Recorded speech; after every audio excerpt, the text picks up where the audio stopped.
Good evening. My name is Richard Cream, and I'm Chair of the Permanent Public Building Committee. Welcome to the May 19th, 2025 meeting of the PBBC. Under Governor Baker's emergency order suspending certain provisions of the Open Meeting Law, General Laws, Chapter 30A, Section 20, issued March 12th, 2020, and in effect until termination, meeting of public bodies may be conducted virtually, provided that adequate access is provided to the public. On March 28, 2025, the remote public meeting provision was extended through June 30th of 2027. As a reminder, this meeting is being recorded via Zoom and will be uploaded to the town's YouTube channel for publication, later viewing, and administrative purposes. The following members are participating remotely.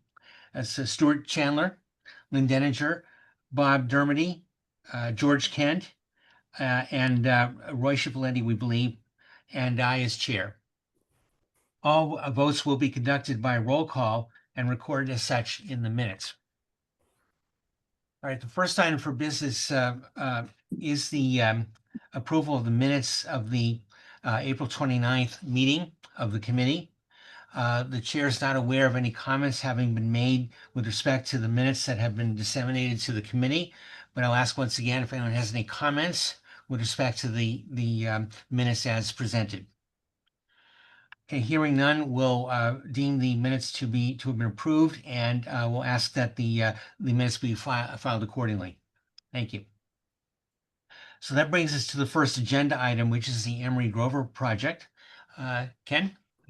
Thank you. The topic of the evening is the ongoing sound attenuation issue with the heat pump units in the north mechanical room. Just a brief recap, the condos next door came to Dan with a issue of the noise being rather loud. We went and tested it using acoustic equipment. Indeed, it does violate the 10 decibels over the lowest level allowable. And they have now come up with a solution for putting attenuators, baffles, what have you, in the equipment, including the intake louvers, which hadn't been part of the issue until just recently. They discovered that even the sound on the east side of the building exceeded the allowable. So that all went out in a bulletin. We've got pricing on the ductwork portion. We do not have numbers yet for mock-ups and sprinkler, but the ductwork portion alone is $118,000. Plugging that into our budget with our contingency as it was, we now are $26,000 in the hole with the sprinkler and the mock-ups, etc., to come. We reviewed some of the information, and I've been reviewing the information I received from the architect and the acoustical engineer, and in a nutshell,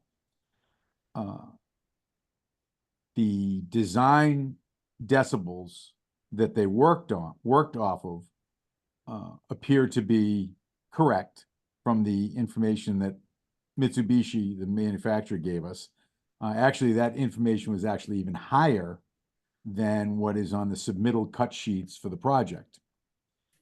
Back in June of 2022, I believe it was, BHA sent a email to us noting that the acoustic engineer had reviewed the equipment further, and it did not violate, the modeling did not violate the sound issue, but in fact it does.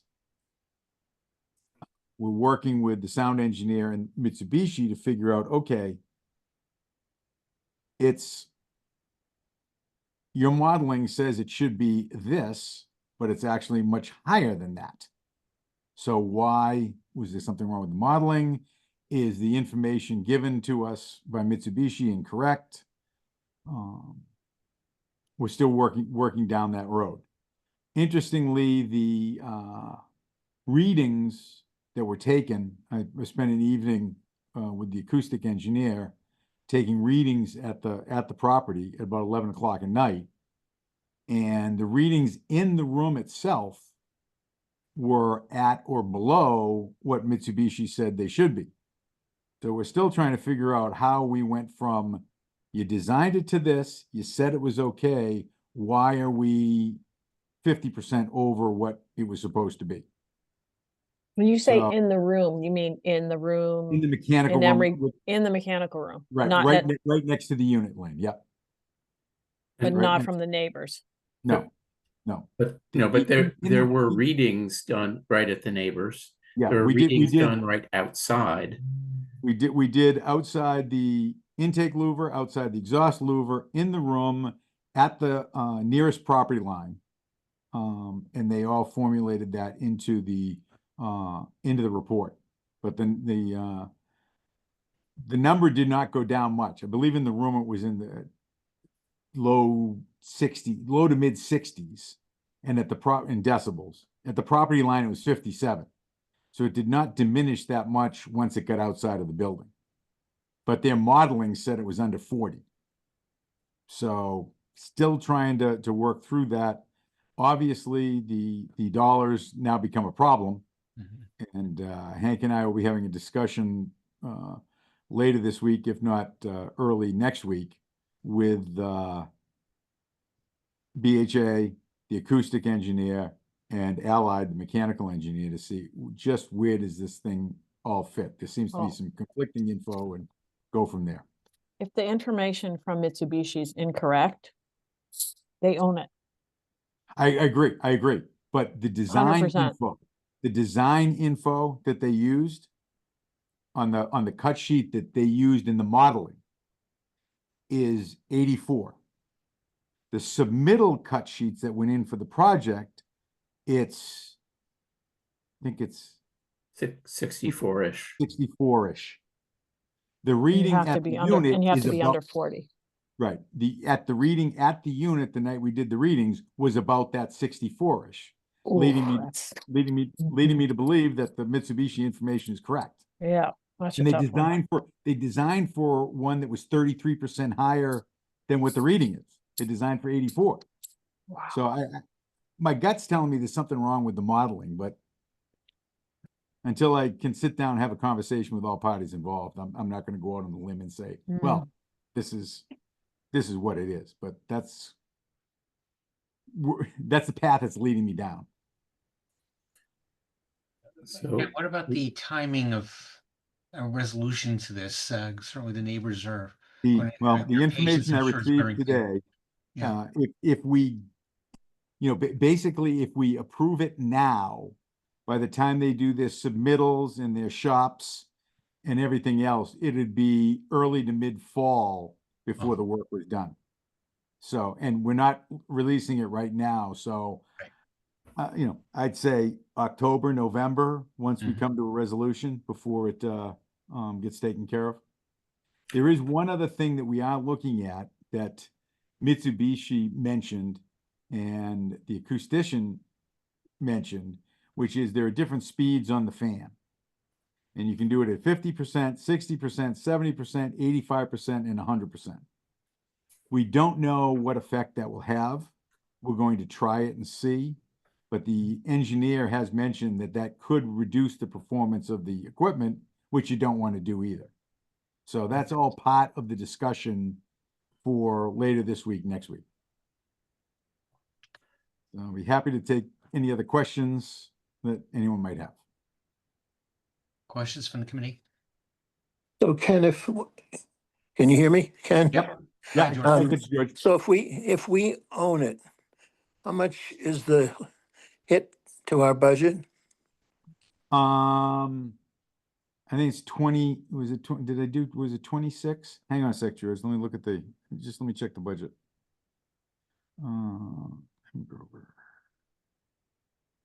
it's at least It's 26, it's 26, not having a number for the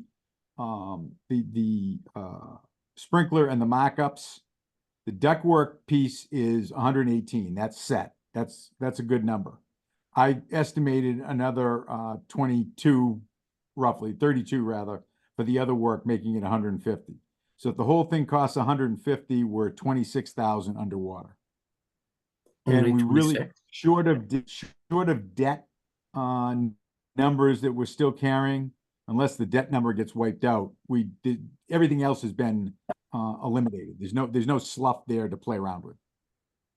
So we would likely need to go back to errors and omissions insurance in order to resolve this issue. And negotiate a settlement. Because we can't authorize the work if we can't pay for it. Exactly. Yeah. So we would go after the mechanical engineer. Well, I'm spitballing here, George, but it's the mechanical engineer estimated, he specified the equipment. It was clearly stated what the DBAs are on the equipment. It was the acoustical engineer that noted that it met the requirements after modeling and extrapolating it out away from the building. So if anybody, I'd point my finger there, but I'm not ready to point my finger anywhere right now until I have all the information. For that kind of money, you're gonna have to spread it out. Yeah, It's gonna be partially on the acoustic, it's gonna be partially on the architect, it's gonna be partially on the engineer. You're probably right, Lynn. Yep. And how about partially on Mitsubishi? Are they gonna look like they're, I'd have that's one person I'd have a hard time pointing the finger at. They told us what it runs at. It's up to us to design an enclosure or a situation where it does not go beyond. Now, if the acoustical engineer had said at the beginning that it exceeds, maybe then we could have gone back to Mitsubishi and say, hey, Fix is there this. another model we can Mhm. use that's quieter? Do we need to build this attenuator and buffer in at the time? Certainly, it would not be 118,000 because now we're removing ductwork, we're relocating sprinkler lines, and we're refabricating ductwork that's going to be custom made with these attenuators in it. So it certainly would, it'd come up at the beginning, it might not be, it wouldn't be zero, but it's certainly not going to be 150,000 either.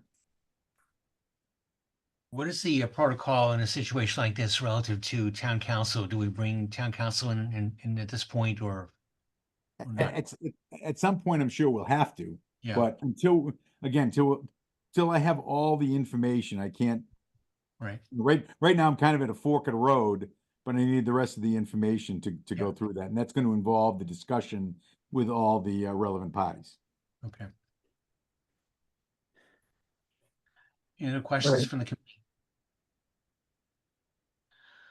Okay, well, thank you for that news, Ken. Sorry to be the bearer of bad news. It's okay. We'll chew on it, but thank you. Well, I should say worse news because the price went up, but it's not like we didn't know it was coming, but. Okay, all right, very good. If there are no other questions or comments regarding the Emery Grover project, there is one invoice I see for FF&E. Ken, are we ready to proceed to that?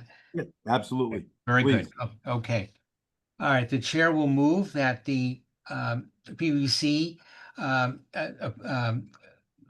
approve the invoice from Red Thread in the amount of $7,209.80 out of the FF&E budget, and that's for office furniture. Is there a second on that motion? Sure, I'll second.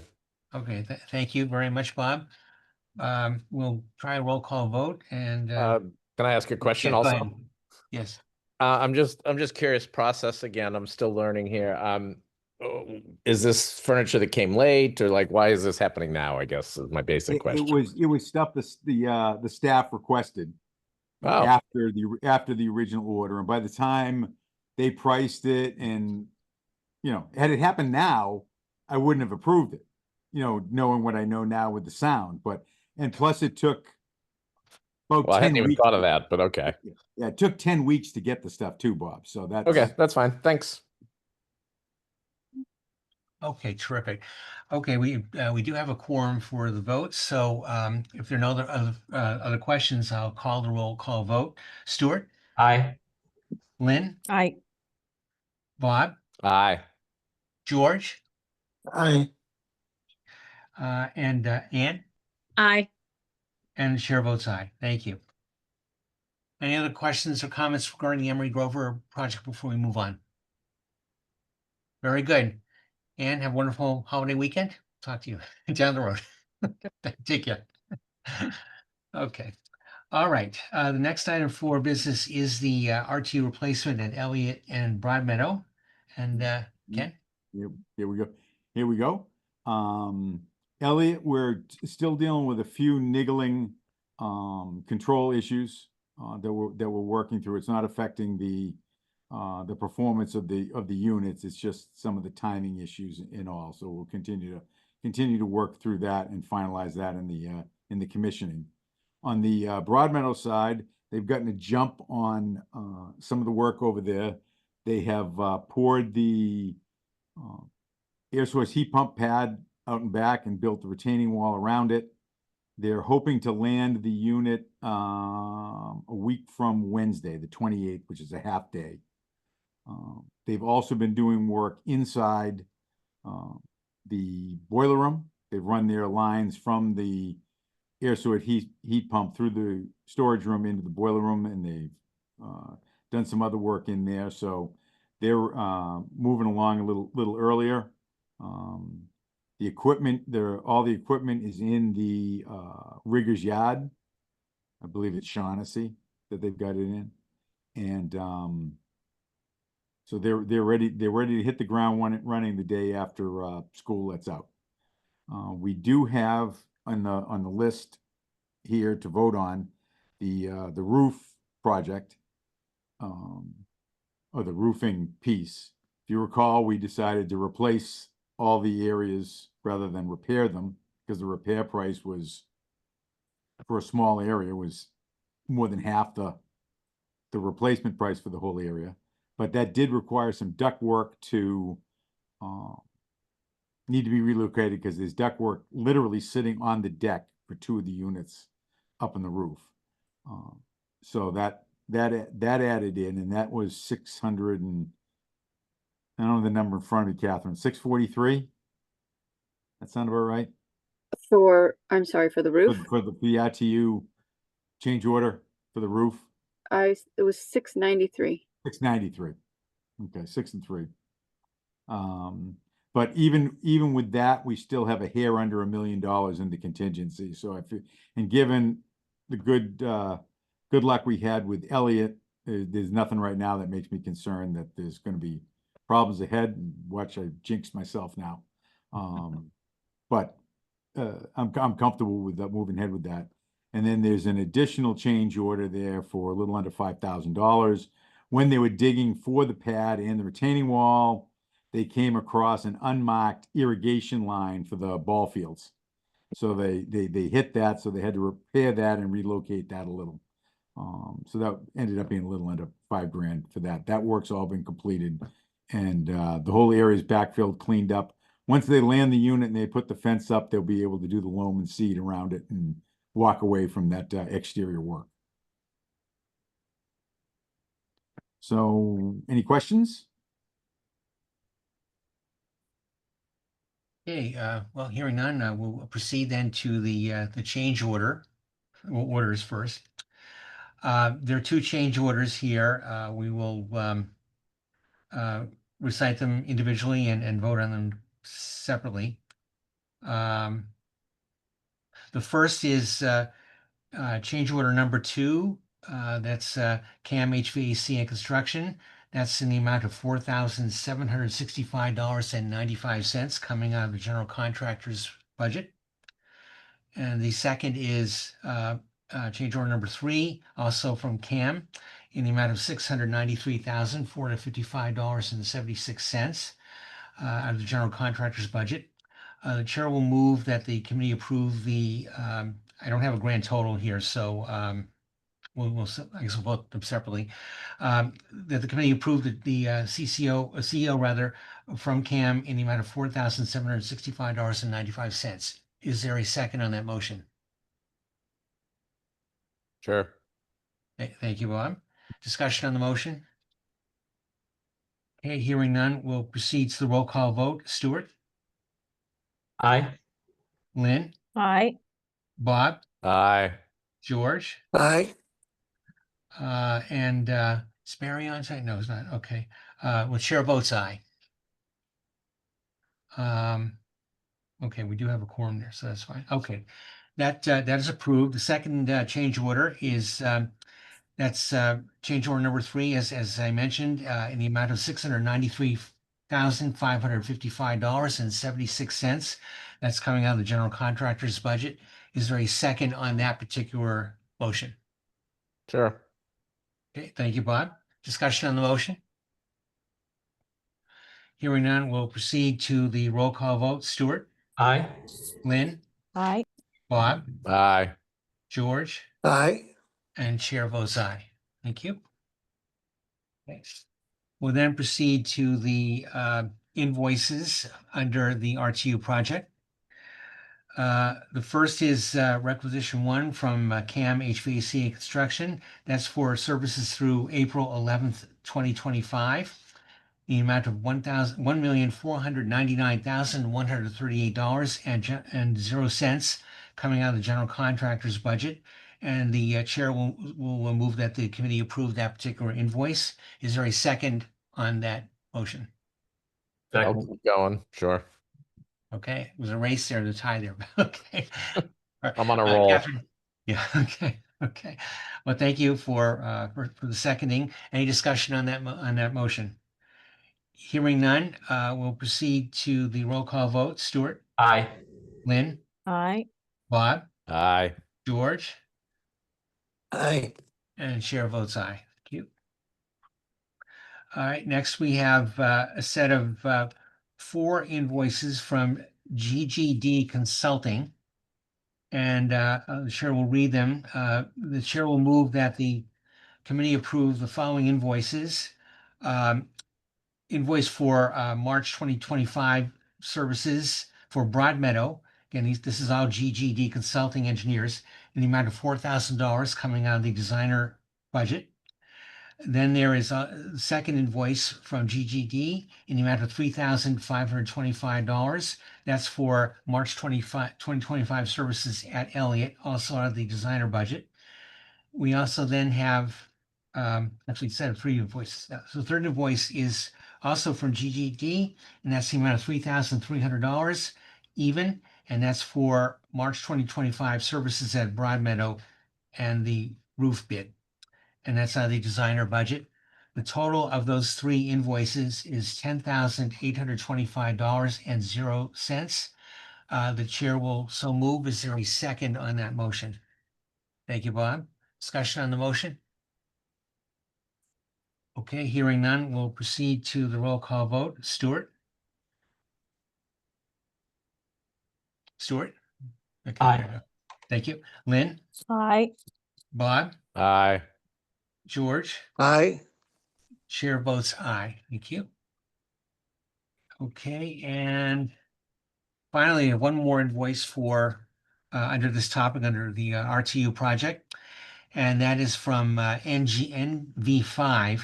That's for April 2025 commissioning services at Elliott in the amount of $828.45 coming out of the miscellaneous budget. The chair will move that the committee approve the invoice. It's just read to you by the chair. Is there a second on that motion? Sure. Thank you, Bob. Discussion on the motion?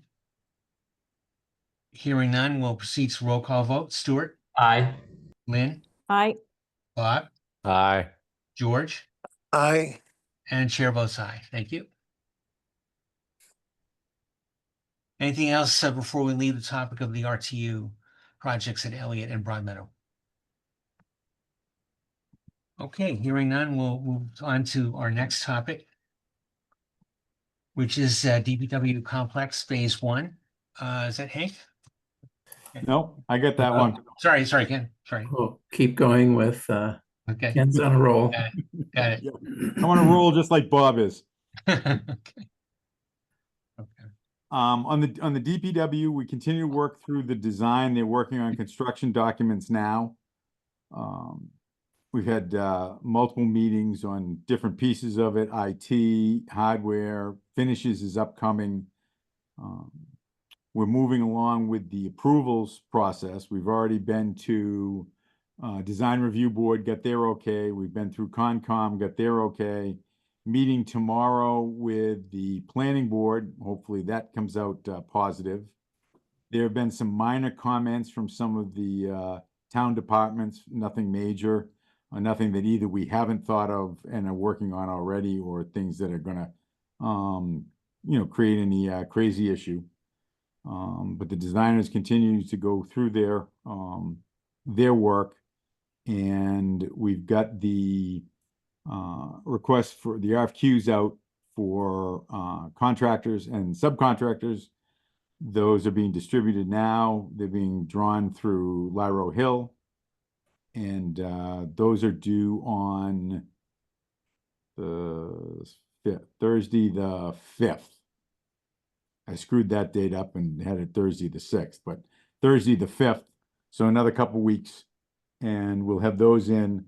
So Stuart, sometime soon after that, I'll be getting out the info to you, and we'll have the meetings, depending on how many packages we get, we'll determine whether we can do it in one meeting or we'll need two to do that. And we'll review both the subs and the GCs at the same time. And sorry, what's the sort of date period? The date they're due on the 5th. 6th. Right. Okay, fine. Yeah, because I'm out of town till the 30th. That's fine. That's what I thought. Yeah, no, and then I'll send them out, and that give everyone a chance to review them.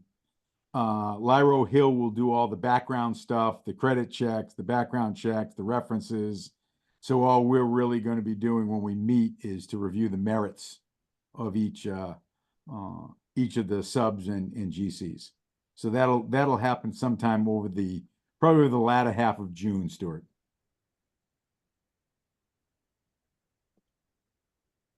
And that is it on DPW. I think we got some invoices, or at least one invoice. We do indeed. Just a comment about town meeting before we get to them. I thought that there was a very lively discussion on the town meeting floor about this project. It definitely there was definitely some concern about the cost of the project, et cetera, but that was to be expected, and happily the article did pass, and so we now are moving forward with the project, and so good job by everyone to get that squared away. Yes. Yeah, and I'd like to compliment Shane and the DPW folks, the tours of 470 for finance committee members. I think the majority of them walked through, and then there were another group of town meeting members that came through. They were given 2 opportunities. And when you walk through, you understand why. Yeah. And the need was clear, and I think that helped sway the final vote. Yeah. I thought the finance committee comment that this might be the first and only DPW project for a while. I think that that certainly hit home as we think about the town's capital needs going forward. I'm hoping that's not the case. Obviously, that we'll be able to do more with the DPW down the road, but we'll see how that plays out. All right. There are no other questions or comments regarding the the substance of the subject matter of the DPW. We'll go to the invoice. There is one from Weston and Sampson. The chair will move that the committee approve the invoice from Weston and Sampson for April 2025 services in the amount of $101,850 $101,850.00. That's $101,850 even. Is there a second on that motion? Second. Thank you, Bob. Discussion on the motion? Okay, hearing none, we'll proceed to the roll call vote. Stuart? Aye. Lynn? Aye. Bob? Aye. George? Aye. Shane? Aye. And the chair votes aye. You. Very good. Anything else on the DPW complex before we move forward? Nope, I'm good. Very good. All right. I had a question. Go ahead, George. Maybe it's supposition, but what was the upset that people had with changing anything on that site? Are we supposed to look a good opportunity in the eye and say, oh, no, we're not going to do it because we said we probably wouldn't add more buildings on that site? What did we do wrong? I can't see it. Hank? Yeah, I think in terms of substance, George, the concern was the higher cost associated with blasting the rock and site preparation and the need to put in the force main. But That was our concern. yes, and it was their concern. And then we asked the question, well, where else would you recommend we put it? Because there is no other location in town where a facility like this could be put in and fit. And because of the unknowns associated with what'll happen with Pollard, it's very possible that if Pollard occupies the DeFazio parking lot, that the entire DPW will have to be relocated. And so I think people understood that this was phase one and there'd be other phases, but each phase stood on its own. Yep. And I guess there was a concern that, oh, you said you were never going to add anything more and now you're adding more. That was the comment I heard. Okay. That doesn't bother me. But it seemed like people didn't want it there. Well, there were a few people who didn't want it Yeah. there. That's correct. Right. And And they were usually- making a big deal out of the additional traffic, which is what, 6 more people?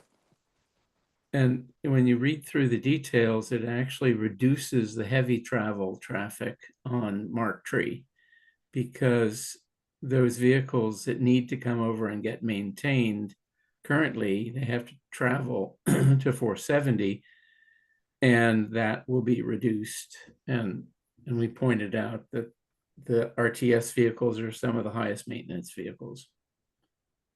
Yeah. Anyway, all right. Well, I've always felt comfortable putting that there. And I think we're doing the right thing, even though some people don't like the idea, but that's too bad. Yeah.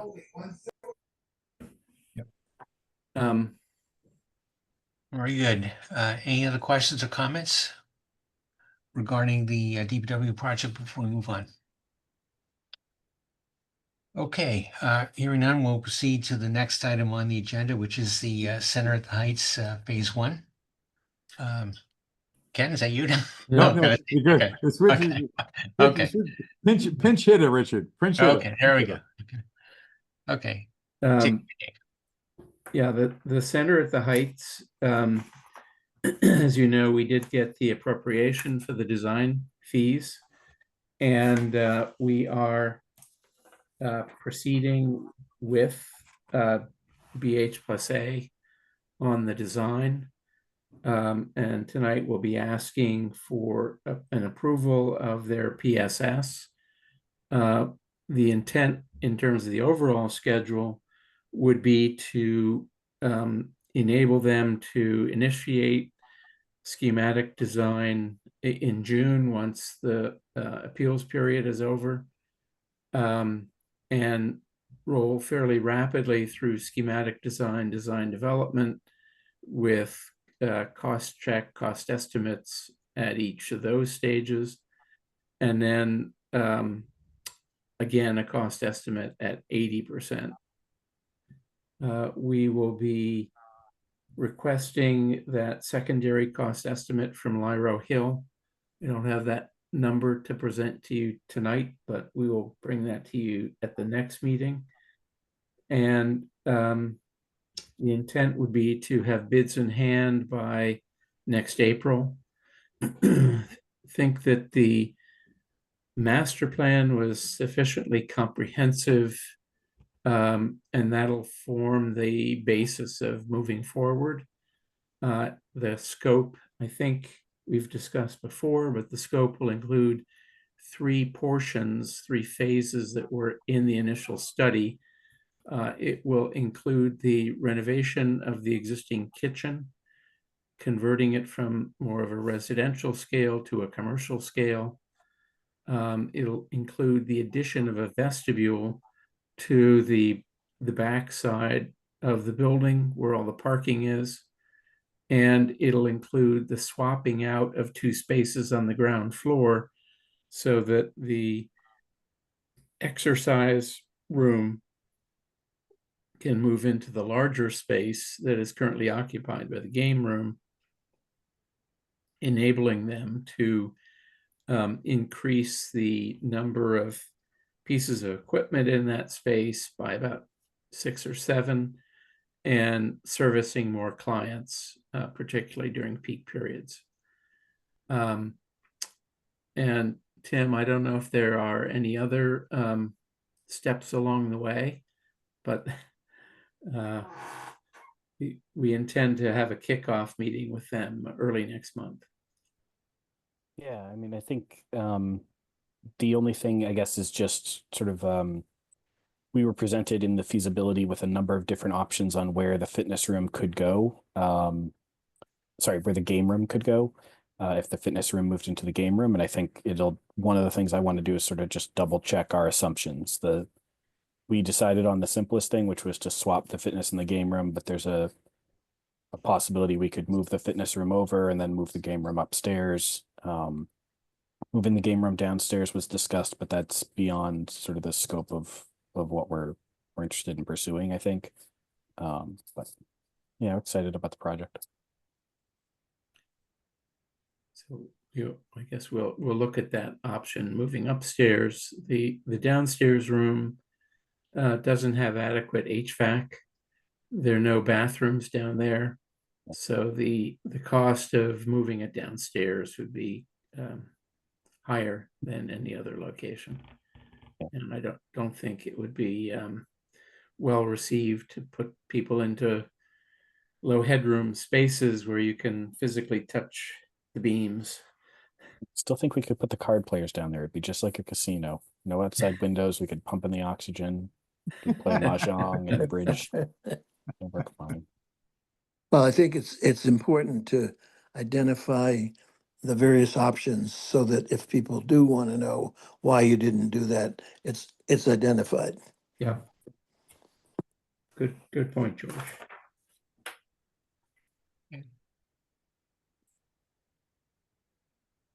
Any other comments or questions regarding the Center on the Heights Phase 1? I just had one question, Hank. ahead. Was the reason that our estimate for the design was because it included design as if each were done separately, and because we combined them all, that's why we're essentially getting a much better deal on the design cost than we thought we might? Yes, but also in the design fees, I normally carry other costs, such as the independent cost estimator, Yep. any testing services that we need, and then FF&E specification and a little cushion.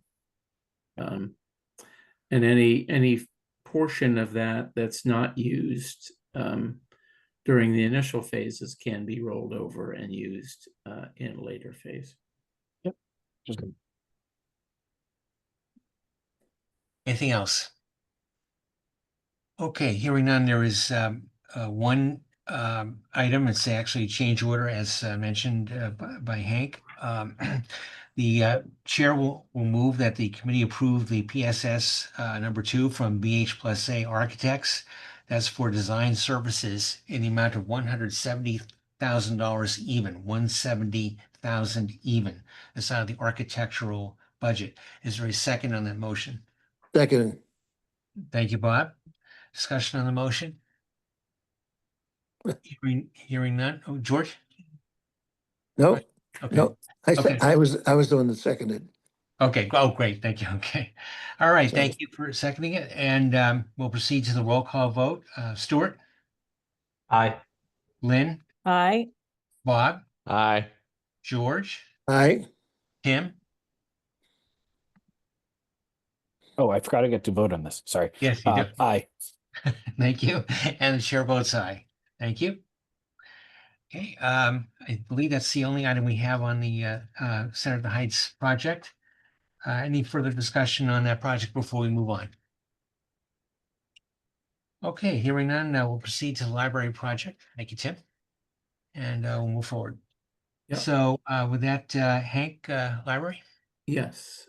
So I did send out an agenda and also an updated budget. As you all, I think, know, town meeting did approve warrant article 29 for 2,386,000. And at the last meeting, you approved Tower Construction Corp to proceed so that we could proceed with awarding them the contract, which we will do after the 20-day appeals period concludes, which will be in early June, I guess the end of the first week. And we anticipate, we're trying to schedule a kickoff meeting with them the following week, either the 9th or the 10th. And this schedule will give them the summer to go through the submittals and any ordering any long lead items that are necessary so that they could start construction on site at the beginning of September, in September 3rd, 2025, right after Labor Day.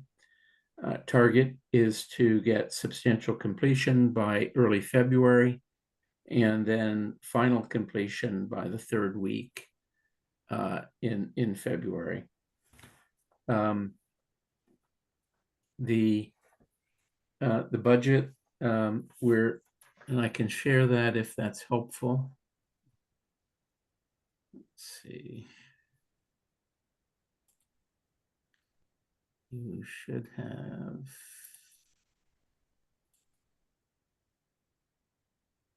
received that. Get rid of that.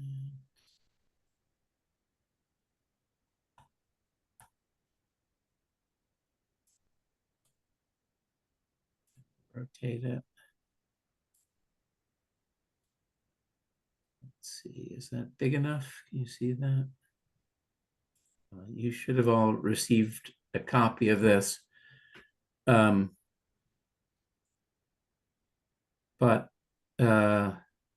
we will be asking for approval for the PSS number 3, which will be taking us through construction admin. It will also include some graphics and FF&E.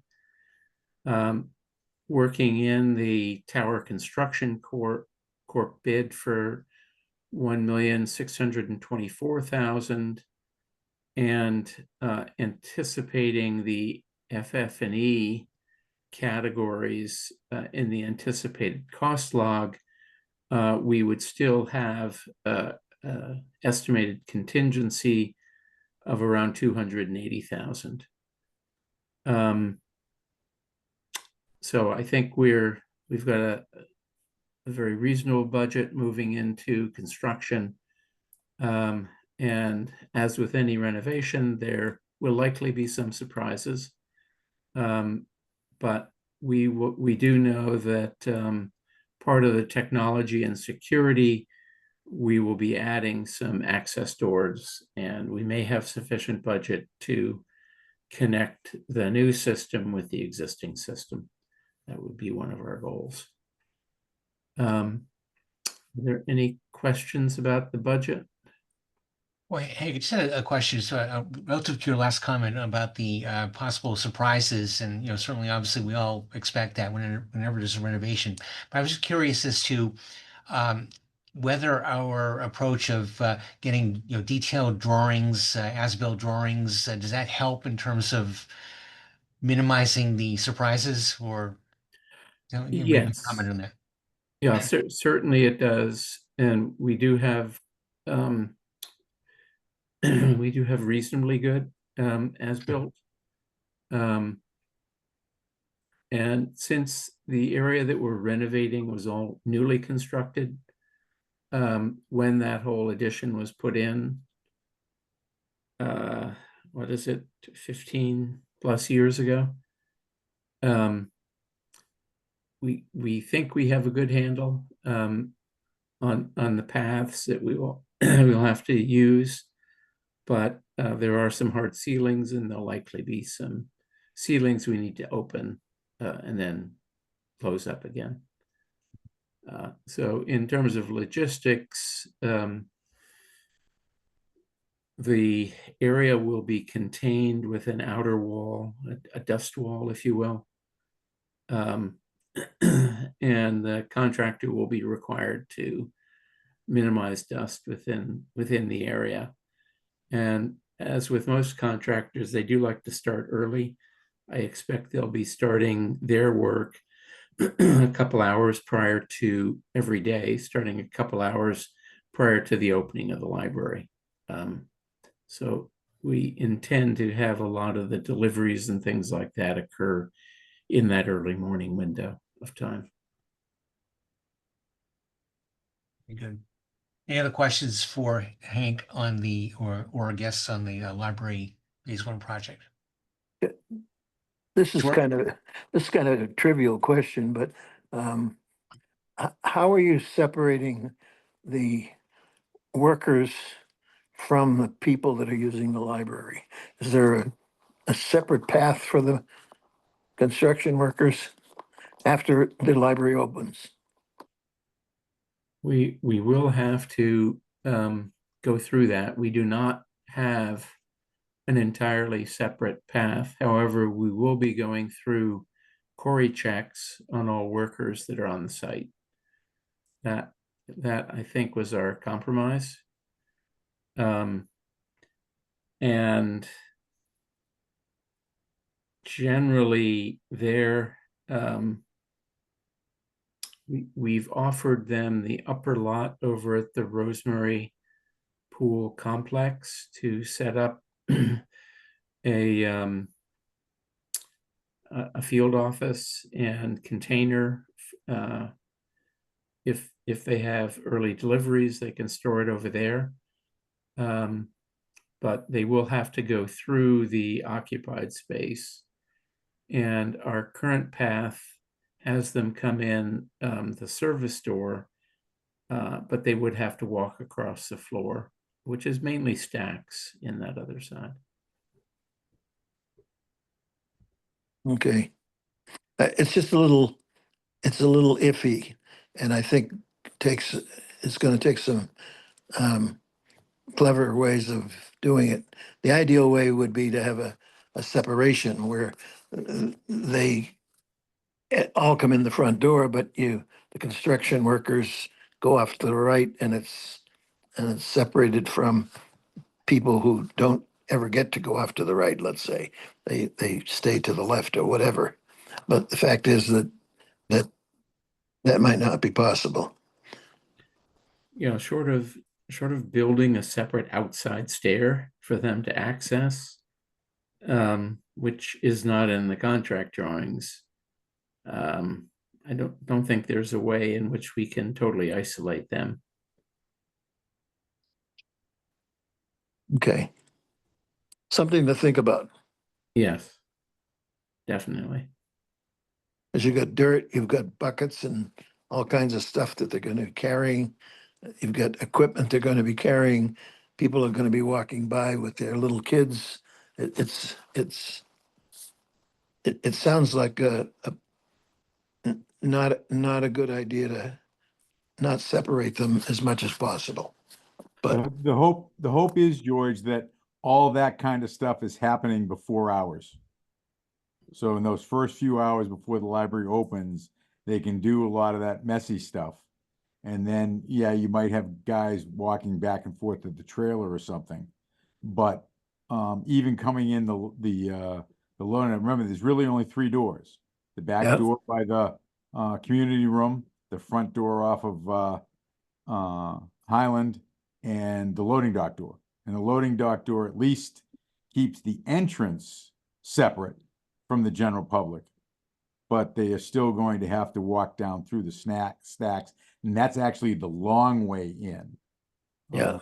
One of the things I was going to discuss with them and Rob and the crew is when we're doing the early morning stuff, possibly even loading in the front because there's a ramp there and they can get their stuff in, with the caveat that everything be cleaned up before library opening, and then they can go out, go about their daily work and keep the in and out traffic to a minimum.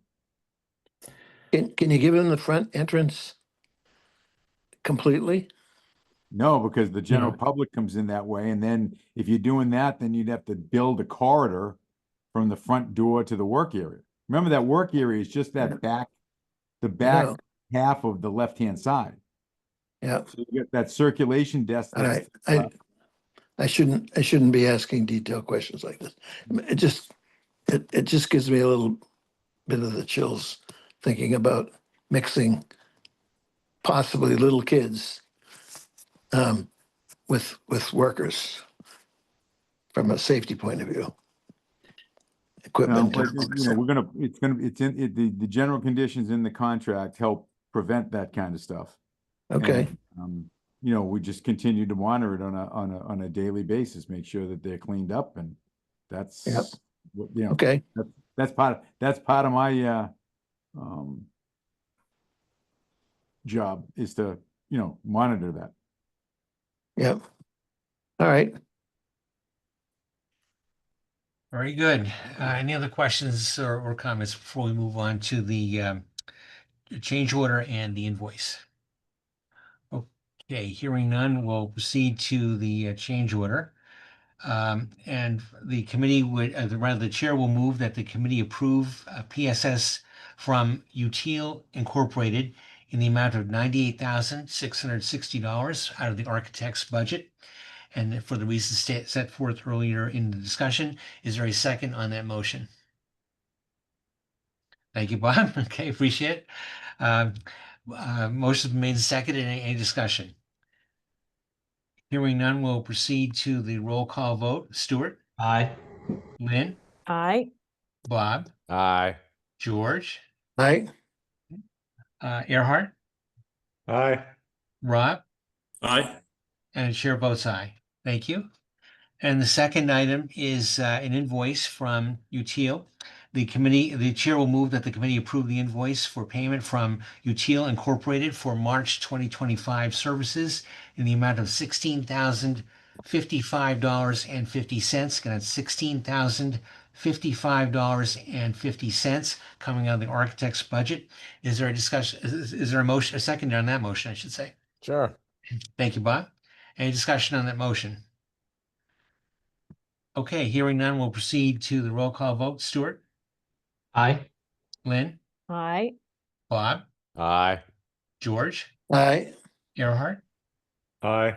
Rob, Aye. and the chair votes aye. Thank you. Any further questions or comments before we move on to the next agenda item? I had one comment to make. Yes, go ahead, Earhart. So this is going to be my last PBBC meeting as a user representative. At our last trustee meeting, we decided that this was a good time to transition to another trustee member to serve as user representative as we kind of go into construction and then prepare for phase 2 design efforts following that. And so the current chair of the Library of Trustees, Rob Pettit, we voted him to take over that position. So he will be sworn in ahead of the next PBBC meeting and will replace me. So just wanted to say thank you for all the awesome work together over the last 2 years. I really appreciate being able to do this with all of you. The feeling is mutual. Thank you so much for your contributions, your great contributions to the committee, and you'll be missed. But I'm sure you've got a good successor designated. So again, thank you very much for all your help with this project. Appreciate it very much, and we'll see you down the road. I'm sure. Thanks, Okay. Gerhard. Thanks. Take care now. Okay. With that, we'll proceed to the last two agenda items. Well, actually, first is the PBBC other business. And we have some miscellaneous project invoices. And they're both in regard to the theater and sound improvements, light improvements project at Newman. So we will proceed to that. The first item is an invoice from HughShot. The chair will move that the committee approve the invoice for payment from HughShot in the matter of $2,000 even out of the designer budget, and that's for April 2025 services at Newman. Is there a second on that motion? Sure. Thank you, Bob. Motion made and seconded. Is there discussion on the motion? Okay, hearing none, we'll proceed to the roll call vote. Stuart, Aye. Lynn, Aye. Bob, Aye. George, Aye. and chair votes aye. Thank you. And the second item, second invoice is sorry,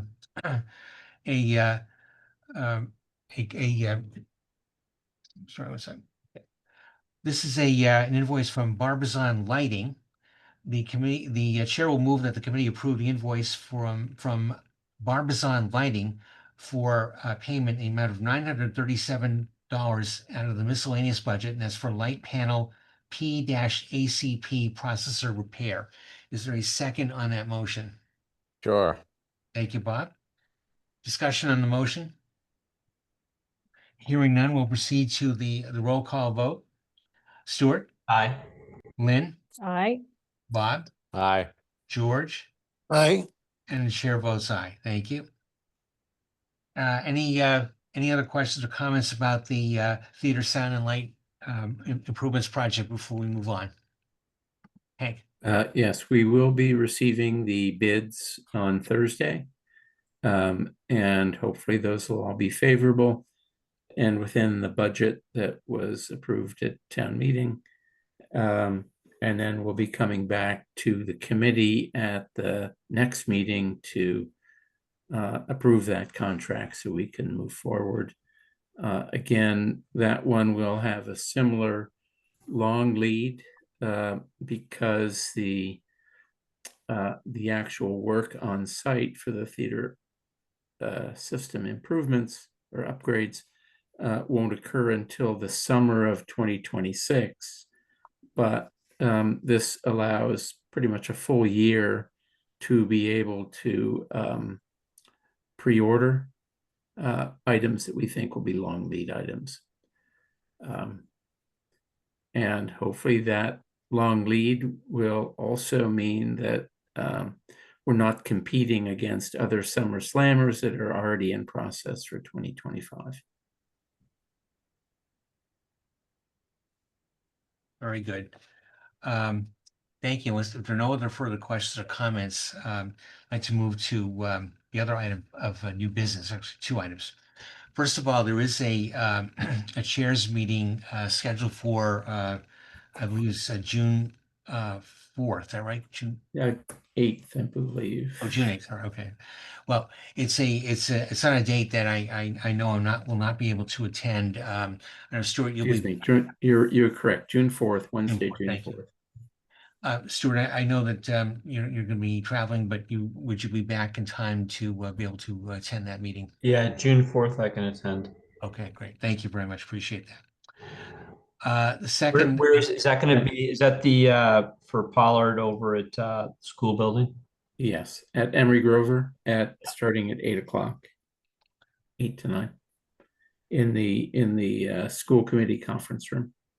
Hank, would you mind forwarding the invite from the school department rather, to Yes. Stuart? Yeah, appreciate it. Okay. Second question I had for the committee was in keeping with our discussion last time about increasing the frequency of meetings in person, I thought it would be appropriate, depending upon the subject matter that we project in the next two meetings, to perhaps have one of the June meetings in person. So I'm going to ask Hank, maybe you and I can discuss that in terms of what we foresee as the agenda items coming up, and perhaps if there's one meeting that's perhaps more appropriate for an in-person meeting, we can focus on that meeting. Yes, and as you know, tomorrow morning we will be listening in, and Lynn will be attending and voting on the selection for the designer for the Pollard Middle School. There are three shortlisted firms, Arrow Street, Doran Whittier, and HMFH. At tomorrow's meeting, there'll be presentation, then a Q&A period with each of those three. And at the conclusion of that meeting, the panel will vote to rank the three candidates.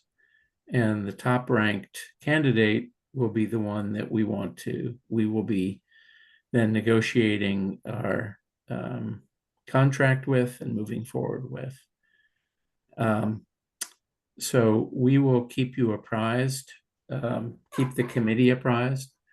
You can't, if we send you all an email, we'll tell you what the ranking is, but we should not converse amongst yourselves because that would comprise a meeting to inform you, and we may be able to arrange to have them attend the next meeting, or certainly if not the next meeting, then the meeting afterward.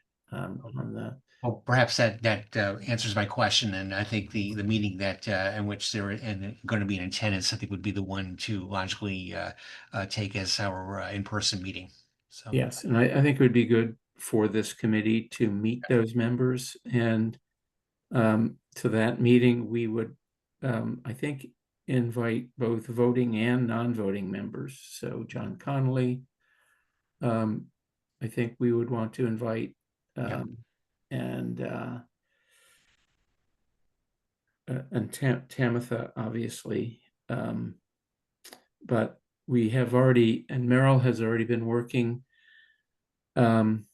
with the two principals, Tamitha and Jessica, Pollard and High Rock, and Carmen Williams, who is head of curriculum with the school department, to look at the program, the initial program. And we also have a meeting on that half day, the 28th of May, which I think will be a faculty meeting, perhaps a joint faculty meeting with faculty from both schools. We may or may not be able to get the architect to attend that, depending on where we are on contract. But then I would anticipate that during the summer and certainly during the fall, we will be looking for opportunities to have joint meetings with school committee. And we'll have to look at dates and opportunities, and whether this committee, how we structure that gets complicated because they have an agenda and we have an agenda. So somehow have to merge those two, and they have fewer meetings during the summertime. okay, so Hank, you'll keep me posted then on in terms of the availability of the team and for either of the June meetings, and we can decide which one accordingly will be the in-person meeting. Okay. Yes. Okay, great. I have a quick question. Yes, go ahead, George. The question is, when will MSBA allow us to discuss the winning architect? I think immediately after the vote, right, Meryl? It's public. Tomorrow? tomorrow? So what Yes. happens is they vote and determine who wins the award right then and there. There's no, basically after discussion of the interviews. Hmm. So it's pretty instantaneous. Okay, And then you walk away and you have a so new they're not waiting relationship going. anytime. Yeah, They're not waiting to think about it and come back a week from now to discuss it. exactly. Yeah, it happens before your very eyes, actually. It's Yep. kind of amazing to Yep. to be that instant. And they will use a voting system similar to what this committee used when we did sort of a test run. So you give 3 points to your top ranked firm, 2 to the second ranked, and 1 to the third. And that ranking system then, in theory, develops a clear winner. So by noontime tomorrow, they'll Mhm. know. Yes. And just to Right. reiterate Hank's comment, please do not use reply to all in any emails concerning that matter. You certainly can converse with the administrative staff, but professional staff, but please do not discuss amongst ourselves until the next committee meeting. I'll figure out how to do a blind CC, so the committee gets a blind CC, and those of us on staff will see it. Very good. Very exciting. It is indeed. Yeah. Any other questions or comments or items for new business before the committee? Okay, hearing none, I guess we can move then to our last item, which is the adjournment of the meeting. Is there a motion to adjourn the meeting? Bob, would you like to? Yeah, I'm on a, why not? You're on a roll. Tonight was my night. Okay, thank you. Is there a second to? Well, I can't Bob's- second it now. No, that's true. Is there a second to Bob's motion? Second. Okay, thank you, Stuart. Discussion on the motion. Hearing none, we'll proceed to the roll call vote. Stuart, Aye. Lynn, Aye. Bob, Aye. George, Right? and the chair votes aye. We stand adjourned. Thank you all very much for your time today and good meeting. And I wish everyone a very, very happy and enjoyable